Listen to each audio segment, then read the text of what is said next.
Bienvenue dans cette nouvelle vidéo de Lexical Info. Mali, que cache l'arrestation du chef djihadiste Oumiya Ould al-Bakay? N'oubliez pas de vous abonner à Lexical Info juste en bas de cette vidéo. Pendant qu'elle se retire du Mali, la France arrête un chef djihadiste lié à l'État islamique. Que cherche à prouver la France?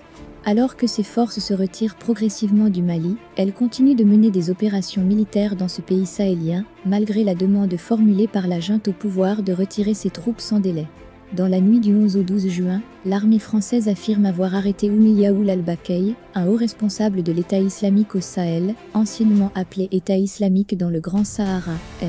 L'état-major des armées françaises précise dans un communiqué publié mercredi 15 juin que l'opération ayant permis de capturer ce haut responsable de l'État islamique au Sahel, lié à la frontière malo-nigérienne, est le résultat d'une traque de plusieurs semaines dans laquelle différentes capacités aériennes et des unités terrestres ont été mobilisées. Selon le journaliste Wassim Nasr, spécialiste des mouvements djihadistes, Oumiya Ould al-Bakay a été arrêté en compagnie de 3 autres personnes dans un campement à Labzanga, non loin de la frontière avec le Niger. Chef de l'État islamique au Sahel dans le Gourma, au Mali et pour l'Oudalan, au nord du Burkina Faso, Oumiya Ould al-Bakay est le successeur d'Abdel Hakim al-Saroui, mort des suites d'une maladie. Il est décrit comme le planificateur de plusieurs attaques contre différentes emprises militaires au Mali, dont celle de Gao. Il dirigeait des réseaux de mise en œuvre d'engins explosifs improvisés. Responsable d'un grand nombre d'exactions et d'actions de représailles menées par État islamique au Sahel depuis mars 2022, ajoute le communiqué de l'EMA. Mais quel cachet faut-il donner à cette arrestation annoncée au lendemain de la rétrocession par les forces françaises de la base de Menaka au Fama? Chercheur à l'université de Beyrouth, en Allemagne, Adama Sandor décrypte cette intervention française en la reliant à l'incapacité de l'armée malienne à porter des coups d'envergure contre les groupes djihadistes, dans la région des 3 frontières.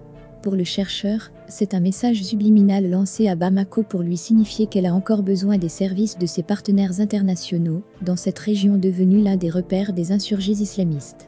L'état-major des armées célèbre un succès en espérant qu'il déstabilisera à nouveau le haut commandement de actuel EI, dans la zone des 3 frontières.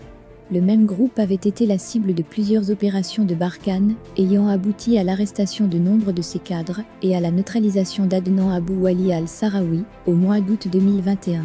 Ces actions avaient pour objectif d'affaiblir le groupe djihadiste né en 2015 des flancs d'Al-Mourabitoun, alors sous le commandement de l'Algérien Mokhtar Belmokhtar.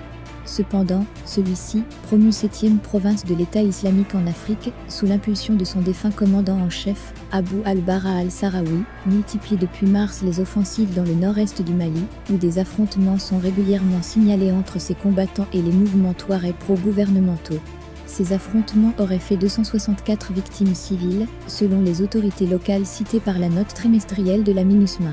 Merci pour votre aimable attention et n'oubliez pas d'activer la cloche de notification pour recevoir les prochaines informations.